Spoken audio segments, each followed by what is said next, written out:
అండి, అందరూ ఎలా ఉన్నారు? బాగున్నారా? నేను బాగున్నానండి. ఇవాళ సాంబార్ పెట్టాను. చాలా చాలా టేస్టీ అయిన సాంబార్. టమాటోలు వేసాను, ఉల్లిపాయలు వేసాను, అలాగే క్యారెట్ వేసాను, ఆనపకాయలు వేసాను. మన ఇంట్లో ఉన్న వెజిటబుల్స్ అన్నీ మనకి సాంబార్లో ఏమేమి వేసుకుంటామో అన్నీ వేసేసుకుని చక్కగా పప్పు ఉడకబెట్టేసుకున్నాను.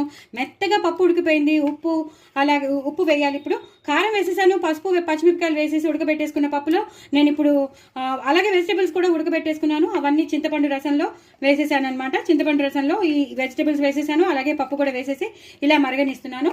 ఇప్పుడు నేను సాంబార్ పౌడర్ వేసుకుంటాను. నేను సాంబార్ పౌడర్ మీకు షేర్ చేశాను, యూట్యూబ్లో ఉందండి, మీరు తప్పకుండా చూడండి. నేను ఒక 2 స్పూన్స్ వేస్తాను.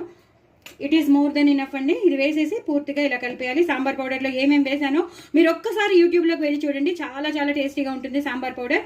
ఇలా కలిపేసుకోవాలి. ఇలా కలిపేసుకున్నాక అది వేడికి అంతా కరిగిపోతుందిలేండి. కరిగిపోయాక ఇప్పుడు తగినంత ఉప్పు వేసుకోవాలి. ఈ మాత్రం ఉప్పు పడుతుందండి. రుచికి తగినంత వేసుకోండి. మీరు ఎంత తింటారో అంత వేసేసుకోండి. మనం కారం వేసేసి ఉడకబెట్టేసాం కాబట్టి ఇంకా కారం నేను ఇప్పుడు వేయను. నేను పోపు వేసేటప్పుడు నేను చాలాసార్లు వేస్తాను కదా, అది అలా వేసేస్తాను. ఇప్పుడు కొంచెం కరివేపాకు, కొంచెం కొత్తిమీర, ఎందుకంటే మరిగేటప్పుడు కంపల్సరీ కొత్తిమీరను కరివేపాకు బాగా మరగాలి.